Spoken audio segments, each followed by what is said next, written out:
이 시간에는 이제 국어 공부하겠습니다.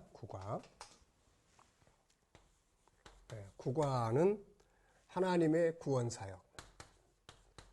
하나님의 구원 사역. 지난 시간에 이제 인간이 범죄하면서 이 세상이 어떻게 됐는지, 또 우리 인간은 이제 하나님이 아닌 마귀의 종이 되고, 이 세상에 태어나면서부터 우상 숭배하게 되고, 또 무신론자가 되고, 사실 다 이게 하나님이 아닌 것들에게 종노릇하죠. 그리고 죄의 종노릇하고, 그거 다 멸망에 들어가게 되고, 이 세상도 다 이제 하나님의 심판, 불심판에 이르게 되고, 진노의 일곱 대접에 멸망하게 되고, 그리고 나서 이제 그러다 보니까 어때요? 이제 우리는 다 하나님의 나라, 새하늘과 새 땅으로 이사해야 되는, 그래서 이제 계시록 21장, 22장은 바로 새하늘과 새 땅이 임하는 바로 이제 그런 역사를 우리에게 보여주고 있습니다. 자, 그래서 중요한 것은 이제 우리 인간은 구원을 필요로 하는 존재가 됐다 하는 것이죠. 이 땅에 태어나는 것은 첫 번째 태어나는 것이고, 예수 믿고 성령 받아서 거듭나는 것, 다시 태어나는 것은 거듭나는 것, 그래서 다시 태어나는 것, 이것을 본 어게인이다. 이제 이게 필요하게 됐다, 이제 그런 이야기죠. 본문 말씀 요한일서 4장 8절로 10절 말씀을 먼저 한번 읽어보겠습니다. 4장 8절로 10절. 우리의 구원 사역을 위한 하나님의 그런 사랑의 역사를 이야기를 하고 있습니다. 8절로 10절. 사랑하지 아니하는 자는 하나님을 알지 못하나니 이는 하나님은 사랑이십니다. 하나님의 사랑이 우리에게 이렇게 나타난 바 되었으니 하나님이 자기의 독생자를 세상에 보내심은 저로 말미암아 우리를 살리려 하심이니라. 사랑은 여기 있으니 우리가 하나님을 사랑한 것이 아니요 오직 하나님이 우리를 사랑하사 우리 죄를 위하여 화목제로 그 아들을 보내셨음이니라. 하나님의 사랑, 우리가 하나님의 사랑 많이 이야기하는데 그 사랑의 핵심은 뭐냐? 우리에게 뭐 여러 가지 문제를 해결해주고 병든 자를 고쳐주고 또 우리를 복을 주시고 또 이런 것들이 다 아버지의 사랑이지만 그 중에 가장 중요한 사랑의 핵심은 독생자를 보내서 우리를 죄에서 구원하려고 희생 제물이 되게 하셨다 하는 것입니다. 그래서 이것이 바로 하나님의 우리를 향한 하나님의 사랑의 확실한 증거다, 확증이다, 이렇게 말씀하고 있습니다. 자, 이제 공과를 한번 보겠습니다. 성경은 하나님을 사랑이라고 증거하고 있다. 사랑이신 하나님은 그 형상대로 지음받은 인류를 구원하시기 위해서 새로운 일을 시작하셨는데, 곧 범죄한 세상에서, 심판받을 세상에서 하나님의 백성들을 구원하사 하나님이 그들을 위하여 예비하신 하나님의 나라에 들어가게 하시는 일이다. 이것을 하나님의 새 일이라고도 하는데, 하나님은 이 같은 구원 계획, 곧 하나님의 새 일을 선지자와 예수 그리스도 그리고 사도들을 통해서 모든 인류에게 전하게 하셨고, 또 기록하게 하셔서 오늘 우리에게까지 전달되게 하셨다. 그러므로 우리는 이 기록된 하나님의 말씀, 곧 성경을 통해서 하나님이 가지신 귀한 구원 계획을 듣고 알 수 있게 되었으며 또 구원에 이르게 되었다. 사실 우리가 가진 이 성경이라는 책은 무엇일까? 성경. 이 성경은 두 가지를 위해서 기록을 해놓은 겁니다. 그 내용을 디모데후서 3장 15절에서 우리에게 잘 보여주고 있는데 한번 찾아보겠습니다. 디모데후서 3장 15절, 디모데후서 3장 15절 한번 같이 살펴보겠습니다. 네가 어려서부터 성경을 알았나니 성경은 능히 너로 하여금 그리스도 예수 안에 있는 믿음으로 말미암아 구원에 이르는 지혜가 있게 한다. 구원에 이르게, 구원. 그래서 성경을 우리에게 주신 가장 중요한 첫 번째 이유는 구원입니다. 구원. 인간은 죄에서 구원받아야 되니까요. 그래서 구원의 방법, 구원의 구원자, 구원의 내용, 이런 것들을 알려주기 위해서 성경을 하나님이 우리에게 주신 거예요. 또 하나, 16절, 17절. 모든 성경은 하나님의 감동으로 된 것으로 교훈과 책망과 바르게 함과 의로 교육하기에 유익하다. 이는 하나님의 사람으로 온전케 하며 모든 선한 일을 행하기에 온전케 하려 함이니라. 교육. 성경은 교육하기에 유익하다. 어떤 사람? 교육은 사람을 만드는 거예요. 사람은 교육을 통해서 만들어집니다. 그래서 그렇게 좋은 교육을 시키려고 부모들은 애를 쓰는 거예요. 그래서 교육은 사람을 어떻게 하는 거예요? 온전하게 만드는 것이다. 이게 교육의 기본 뼈대인데 성경은 바로 사람을 온전하게. 요즘에는 세상에는 인간에 대한 교육을 다루는 것들은 많지 않아요. 국영수, 오로지 대학 진학, 뭐 직장 취업 이런 공부는 뭐 밤낮 없이 하지만은 인간을 인간답게, 그래서 좋은 직장에 들어갔는데도 인간답게 행동하지 못해서 결국 관계가 깨지고 쫓겨나고 뭐 고만돼야 되는 이런 상황들이 너무 많이 일어나고 있는 거죠. 그래서 우리가 성경은 사람을 교육하기에 중요한 책이다. 또 하나는 구원을 이루는 것을 다루고 있다. 그래서 여기서는 구원에 이르는 지혜. 앞으로 이제 우리가 계속해서 이제 우리 예수학교 또 예수의 리더십 이런 것을 공부할 때는 바로 이 교육에 유익한 하나님의 말씀이 얼마나 우리를 세상의 좋은 리더자로 또 좋은 인간으로 좋은 관계로 만들어갈 수 있는지를 공부하게 될 것입니다. 여기서는 이 부분이에요. 구원에 이르는, 구원에 이르는. 성경은 바로 우리의 구원을 위해서 하나님이 주신 책입니다. 그래서 이 안에는 구원자가 게시되어 있고 구원의 방법들이 게시되어 있고 구원이 뭔가가 소개되어 있고 구원받은 자의 삶이 어떠해야 되는지 구원받은 자의 결과가 무엇인지 이런 것들을 자세하게 소개하고 있는데 이런 내용은 성경밖에 없죠. 세상은 이런 책이 없습니다. 자, 하나님의 구원 계획. 첫째, 하나님의 구원 계획은 크게 세 가지로 나타나 있습니다. 뭐가 있느냐? 첫째는 구원자가 있어야 돼요. 구원자. 죄에서 구원받을 구원자. 우리를 약간 도와주는, 세상 살아가는데 필요한 것들을 도와주는 이런 정도가 아니라 죄에서 구원하는 자.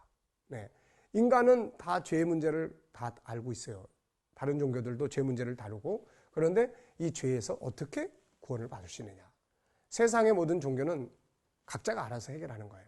고행을 하고 또 선을 행하고 뭐 도를 닦고 뭐 그러면서 자기가 해결하는 거예요. 그러나 인간은 결국 자기 죄를 자기가 해결할 수가 없습니다. 그런데 기독교는 이사야 53장 6절에 있는 것처럼 하나님이 우리의 죄를 그에게 담당시키는 거예요. 그분이 담당시키는 거예요. 애들이 잘못한 거를 부모가 내가 책임을 질게요. 이런 거 똑같은 거예요. 그래서 완전한 구원을 이룰 수가 있게 되는 거죠. 요한복음 5장 39절에는 모든 성경은 영생에 대해서 기록되어 있고 나에 대해서 설명하고 있다. 이렇게 말씀하고 있습니다. 자, 그래서 먼저 구원 계획에 대해서 다루는데 이 구원 계획은 세 가지로 나타납니다. 첫째는 구원자가 있어야 돼요. 구원자. 그래서 이 구원자가 과연 누구냐? 자, 하나님의 구원 사역은 누구를 통해서 이루어지는가? 사도행전 4장 12절에 보면은 예수 이름 이외에는 하나님이 우리에게 구원자로 주신 일이 없다. 이렇게 기록하고 있어요. 자, 그 다음에 이제 두 번째, 하나님의 구원 사역은 어떤 과정을 통해서 시작되고 완성되는가? 자, 예수에 대한, 구원자에 대한 이야기가 맨 처음에 오리라. 구원자가 온다. 창세기 3장 15절. 구원자가 왔다. 요한복음 3장 16절. 요한계시록 20장 내가 반드시 다시 온다. 계시록 22장 20절 반드시 다시 온다. 그러면 이제 구원이 완성되는 거예요. 죄에서 건져서 영원한 형벌에서 영원한 나라에 들어가서 영생하게 되는, 이게 바로 구원의 완성이에요. 그래서 구원의 과정, 이런 역사적 과정을 거치고 있다. 그래서 지금은 구원자가 이미 오셨죠. 이미 2000년 전에 오셨고 우리는 그 구원자를 믿고 그분이 다시 오실 날을 기다리면서 살고 있는 것입니다. 하나님께서는 구원자를 보내리라 하시고 때가 되매 보내셨습니다. 그리고 그 아들 예수 그리스도는 다시 오실 것인데 그가 다시 오심으로 하나님의 구원 계획은 완성이 되는 거예요. 이처럼 하나님의 구원 계획은 그리스도를 통해서 역사적으로 성취되는데 이것을 하나님의 구원 역사, History of Salvation, 구원의 역사 이렇게 이야기를 합니다.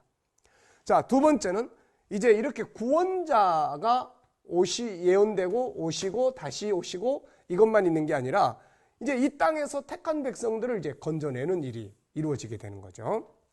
그래서 이 택한 백성들을 이제 건져내는 이 작업, 이거를 이제 누가 하느냐?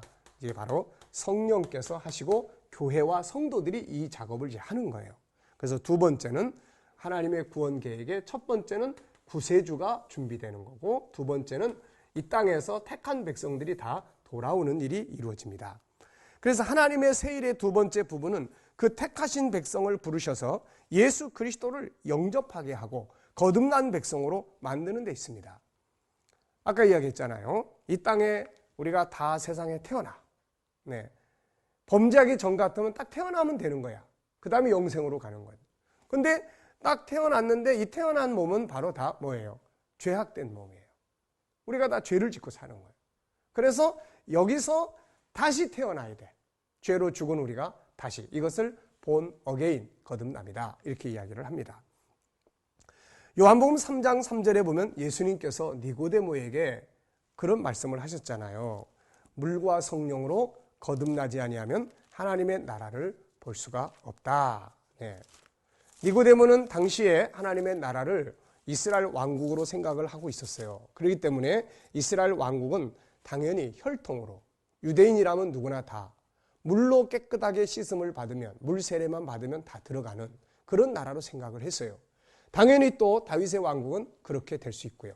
세상 나라니까. 그런데 예수님의 나라, 이분의 나라, 하늘의 나라, 하나님의 나라는 그렇게 들어갈 수 있는 게 아니에요. 혈통으로 들어가는 게 아니고, 물로 세례받는다고 들어가는 게 아니고 본어게인 해야 된다. 성령으로 거듭나야 된다. 3절 예수께서 대답하여 가라사대 진실로 진실로 내게 이르노니 사람이 거듭나지 아니하면 하나님 나라를 볼 수 없느니라. 니고데모는 이게 뭔 말인지 잘 몰랐어요. 어떻게 또 어머니 태에 들어가서 이렇게 나이 든 사람이 다시 태어날 수 있느냐. 그래서 예수님이 재차 말씀하셨죠.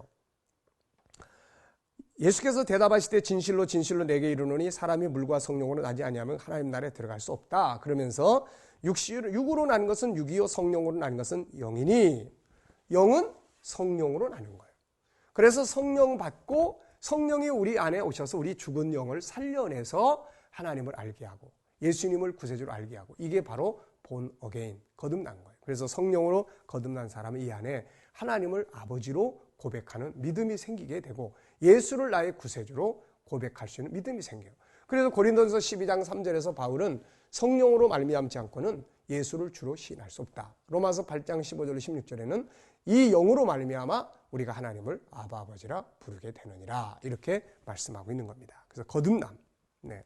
그래서 예수님은 이 땅에 구세주는 오리라 약속되고 오셔서 십자가에 죽으시고 죄 문제 해결해 놓고 가셨다가 다시 오시게 되고 이런 역사를 갖는다면 그동안에 이 땅에서는 우리가 뭔 일이 벌어지냐면 바로 사람을 불러다가 성령 받게 하고 성령이 임재하셔서 본어게인, 거듭나는 역사를 만들어 가야 돼요. 교회는 이런 걸 하는 거예요. 사람을 불러다가 이벤트를 통해서 즐겁고 재밌게만 놀고 먹고 마시는 것만이 아니라 이렇게만 해가지고 나중에 다 멸망으로 갑니다. 그래서 반드시 성령 받게 해서 본 어게인이 이루어지도록. 네, 이런 것들을 우리가 정통 교회들이 제 역할을 못하면 자꾸 이렇게 삐져나가요. 그래서 뭐 구원파라든지 뭐 이상한 이단들이 자꾸 등장을 해서 뭐 우리가 여기 와서 거듭났다. 뭐 이런 이야기들 하게 되고 그런 것들을 보게 됩니다. 자, 그래서 이제 이 운동은 오직 뭘로 이루어지느냐? 그래서 요한복음 3장 5절에 보면은 성령으로 이루어지는 거예요. 성령. 그래서 아버지는 뜻을 정하시고 아들은 오셔서 십자가로 길을 만드시고 성령은 오셔서 우리 안에 이걸 믿을 수 있는 믿음을 주는 거예요. 성령이 역사하지 않으면 우리가 이걸 도저히 믿을 수가 없습니다. 네, 그래서 성령으로 이 일을 하는 거예요. 그래서 교회는 성령 받는 이 은혜의 역사가 반드시 필요한 겁니다. 자, 세 번째는 이제 또 하나의 일이 있어요. 첫째는 구원자, 둘째는 이렇게 구원의 백성들 불러다가 새 사람 만드는 거고 세 번째는 나라가 준비되는 거예요. 나라. 들어갈 나라. 하나님의 구원 계획 세 번째 일은 구원받은 백성들이 들어가게 될 새하늘과 새 땅, 곧 새로운 세계를 창조하는 것이다. 그래서 새로운 세계, 하나님의 나라가 준비되는 거예요. 이게 바로 나중에 나타나는데 새하늘과 새 땅, 계시록 21장, 22장의 모습으로 나타나는 거예요. 이런 부분들을 우리가 정확하게 이해를 해야지 그렇지 않으면 대부분의 많은 이단들은 바로 이 문제 때문에 혼란에 빠지는 거예요. 뭐 숫자 14만 4천 또 뭐 새하늘과 새 땅에 여기 있다. 심지어는 빌라델비아 교회에서도 저는 이 그 성지 순례를 하면서 빌라델비아 지역을 가보면서 가기 전에 기대를 많이 가졌어요. 왜냐하면은 모범적 교회 아닙니까? 예수님이 유일하게 칭찬했던 교회. 그래서 이 교회의 뿌리는 남아있지 않을까. 근데 나중에 가서 보니까 거기도 역시 교회 터만 이제 그 이후에 물론 건물이 지어졌지만 남아있고 가이드는 이 지역에 그 새 하늘과 새 땅이 임한다 해서 다 몰려가고 막 이러는 바람에 이단 때문에 교회가 나중에 이렇게 다 다 사라지게 됐다. 이제 이런 이야기를 들었어요. 오늘날도 마찬가지예요. 우리 한국도 바로 이런 그 새하늘과 새 땅에 대한 거, 뭐 여러 가지 많은 그 이단들이나 또 단체들이 바로 어디 산속에, 또 뭐 어느 이 땅에 있는 지구 어디 장소에, 뭐 근래에도 마찬가지 신천지와 같이 경기도 과천에 뭐 이런 개념들이에요. 근데 사실은 이런 부분들은 아니라는 거죠. 이건 다 비유로 해석을 해서 만들어 놓은 거지 성경 자체가 그렇게 설명하고 있지 않다는 겁니다. 그래서 우리는 그런 비유를 따라가는 것이 아니라 성경의 자체에 나타나 있는 그런 말씀들을 우리가 바르게 이해하고 그것을 중심으로 우리가 믿고 가야 되는 것이죠. 그래서 하나님의 나라는 새하늘과 새 땅, 하나님의 나라, 하나님이 준비하시고 때가 되면 우리에게 임하게 되는 것입니다. 자, 그래서 베드로서 3장 13절에는 세상은 다 불에 타지만 우리는 약속대로 새하늘과 새 땅을 바라본다. 하나님의 나라가 임하는 걸 바라본다. 계시록 21장 1절에는 처음 하늘과 처음 땅 없어졌다. 예. 그리고 새로운 세계. 처음 하늘과 처음 땅은 뭐예요? 바로 지구입니다. 신천지에서는 이거를 교회라고 이야기를 하지만 이런 거는 비유를 통해서만 풀이가 되는 거예요. 실제적으로는 이런 내용은 아니잖아요. 그래서 지구의 하늘, 처음 하늘이 없어지고 그 다음에 세 번째 하늘에 있던 이 하나님의 나라가 나타나게 되는 거예요. 우리가 이미 다 공부한 바처럼 지금은 이게 가려져 있기 때문에 볼 수가 없어요. 그런데 이날에는 두루마리가 종이축이 이게 종이축이 말리는 것처럼 쫙 사라져. 이게 처음 하늘이 없어지는 거예요. 이러고 나면 우리 앞에 뭐가 보여요?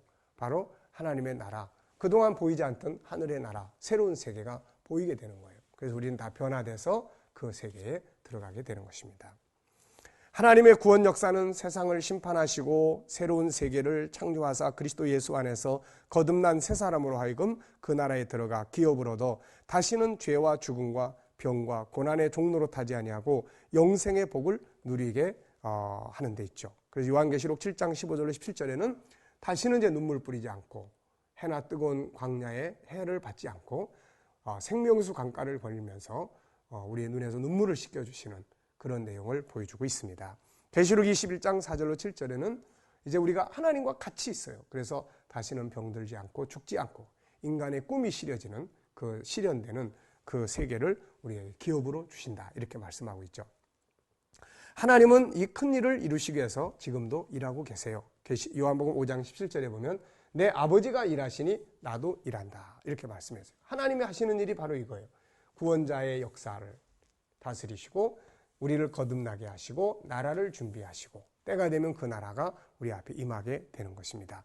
이렇게 해서 계시록 21장 6절에 보면 하나님의 구원계획, 천국운동이 완성되게 되는 거예요. 계시록 21장 6절에 보면은 이루었도다. 나는 알파 오메가요 처음과 나중이다. 하나님이 그 일을 시작하셨고 하나님이 그 일을 진행하셨고 그 일을 완성시키시게 되는 것입니다.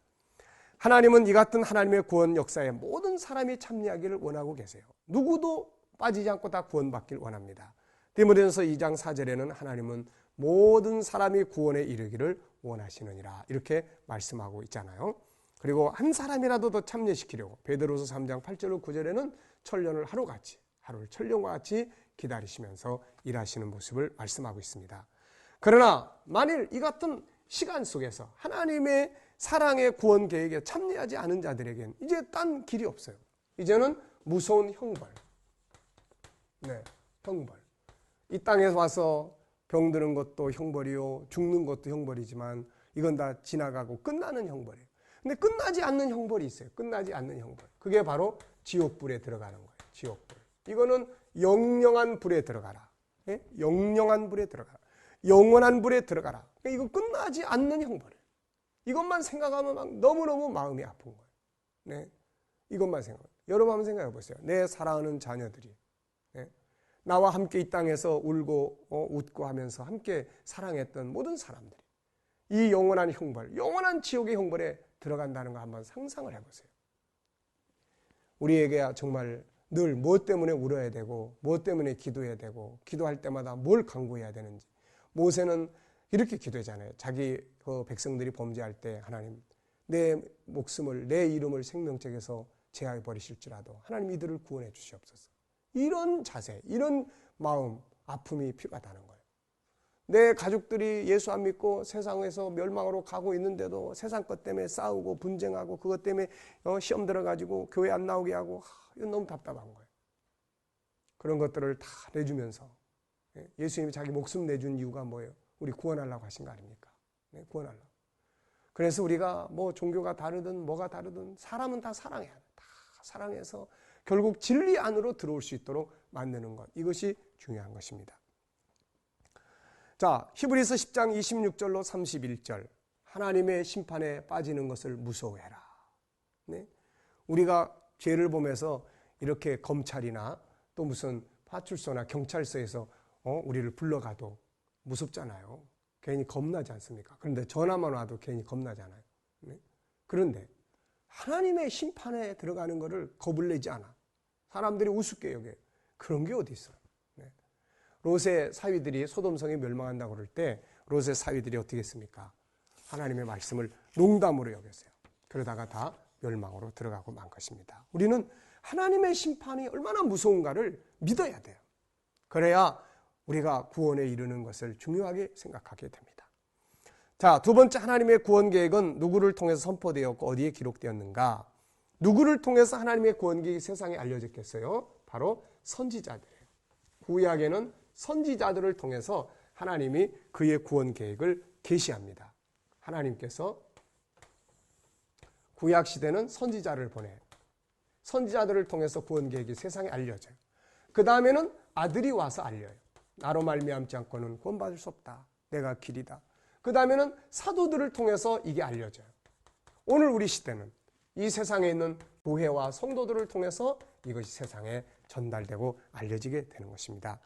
그래서 히브리서 1장 1절 2절에는 옛적에서는 바로 선지자들, 때가 되니까 아들, 에베소 3장 5절에는 사도들, 선지자와 사도들을 통해서 오늘날 우리에게 예수님께서 마지막 부탁하셨잖아요. 내 증인이 되라. 네. 어디에다 기록했어요? 인간의 구원에 대해서 기록한 책은 성경뿐입니다. 네, 그래서 이 성경은 바로 세상에서 뭐 얻는 그런 것만 이야기한 게 아니라 우리의 구원에 관계된 모든 것을 기록한 책이에요. 그래서 디모데후서 3장 15절에서 아까 이야기한 것처럼 성경의 두 가지의 특징, 하나는 구원에 이르는, 하나는 교육에 유익한. 네. 자, 그래서 성경은 우리의 구원을 위해서 기록된 책이다. 하나님의 구원 계획은 그렇다면 어느 기관을 통해서 전파되고 이루어지는가? 마태복음 16장 18절을 보면은 내가 이 반석에 내 교회를 세우겠다. 공동체. 에베소 3장 9절로 10절 말씀을 보면은 하나님의 구원 계획은 바로 교회를 통해서 이 세상에 전달되게 돼 있어요. 한번 보겠습니다. 에베소서 제 3장 교회 사명이 이거예요. 9절로 10절. 영원부터 만물을 창조하신 하나님 속에 감추었던 비밀의 경륜이 어떠한 것을 드러내게 하려 하심이라. 이는 이제 교회로 말미암아 하늘에서 정사와 권세들에게 하나님의 각종 지혜를 알게 하려 하심이니 곧 영원부터 우리 주 그리스도 예수 안에서 예정하신 뜻대로 하신 것이라. 바로 이 인류 구원에 대한 하나님의 구원 계획은 이제 이 땅에 있는 교회를 통해서 알려지게 되는 거예요. 그러니까 교회가 이 사실을 세상에 알리지 않으면 교회는 직무유기를 하는 겁니다. 우리들은 다 직무유기를 하는 거예요. 나중에 책임을 물어요. 그래서 바울은 내가 이 복음을 전하지 않으면 내가 화가 미칠까 두려워한다고 고백을 한 것입니다. 알고 있으면 전해줘야 되는 거죠. 자, 세 번째. 하나님의 구원 계획은 어떤 힘으로 이루어지고 있습니까? 성령의 힘이에요. 이건 세상의 어떤 지식의 힘도 아니에요. 권력의 힘도 아니에요. 성령의 힘이에요. 사도행전 1장 8절에 보면 그래서 너희에게 성령이 임하시면 너희가 권능을 받고 사마리아 예루살렘으로부터 시작해서 유다 사마리아 땅끝까지 내 증인이 된다. 성령의 역사로 이루어지는 거예요. 그래서 교회는 성령이 오셨네. 성령의 운동, 기도 운동 그래서 필요한 겁니다. 네 번째, 하나님의 구원 계획은 최초에 언제 선포되었습니까? 어떤 민족을 통해서 시작되었나요? 바로 처음으로 구원 계획이 선포된 것은 창세기 3장 15절. 여자의 후손으로 온다. 하나님의 구원 계획이 어떤 민족을 중심으로 시작되고 완성되어지는가? 인류의 구원 계획이 처음으로 기록된 것은 창세기 12장 1절로 3절에 아브라함에게 너를 통해서 땅의 모든 족속이 복을 받으리라. 어느 것으로부터 전파되었습니까? 사도행전 1장 8절은 예루살렘으로부터, 이사야 2장 3절에도 예루살렘으로부터 모든 족속에게 전파된다. 하나님의 구원 계획은 언제 완성되는가? 히브리서 9장 28절에 보면은 첫 번째 오신 것은 우리를 죄에서 구원하려고, 두 번째 오시는 것은 그의 나라로 우리를 이주시키려고 인도하시려고 오시는 거예요. 그래서 재림 때 완성이 됩니다. 주님 재림하심으로 성도의 구원과 영광은 완성되는 것이죠. 정리해 보겠습니다. 하나님의 구원 계획은 어떻게 이루어집니까? 자, 세 가지. 첫째는 구원자의 이야기. 오시리라, 오셨다, 다시 오신다. 두 번째는 이 땅에 있는 백성들을 불러 모아서 성령으로 거듭나게 하는 일. 세 번째는 하나님의 나라가 준비되어지는 일이죠. 두 번째, 하나님의 구원 계획은 누굴 통해 선포됩니까? 구약엔 선지자, 그 다음에 아들, 그 다음에 사도들, 오늘은 교회와 우리 성도들이. 어디에 기록되었는가? 바로 성경이죠. 세상에서 하나님의 구원 계획을 이루는 기관은 어디입니까? 바로 교회예요. 그래서 교회는 이 일을 하지 않으면 안 돼요. 세상에 있는 교회의 중요성은 무엇입니까? 바로 이 구원 계획을 세상에 알리는 기관은 교회밖에 없는 거예요. 세상에 어떤 기관도 이 구원 계획을 알려주는 기관이 없습니다. 하나님의 구원 계획은 어떤 힘으로 이루어지는가? 바로 성령의 힘으로 이루어져요. 성경에서 하나님의 구원 계획이 최초로 선포된 것, 창세기 3장 15절. 하나님의 구원 계획은 어느 민족을 중심으로 시작되고 진행되는가? 바로 이스라엘 민족을 중심으로 출발을 해서 지금 온 세계에 이르게 되는 거예요. 하나님의 구원 계획은 언제 완성되는가? 재림하심으로 완성됩니다. 첫 번째 오신 것은 죄에서 구원하려고, 두 번째 오신 것은 영원한 나라로 인도하시려고. 그래서 우리는 주의 오심을 기다리면서 살아가고 있는 것입니다. 수고하셨습니다.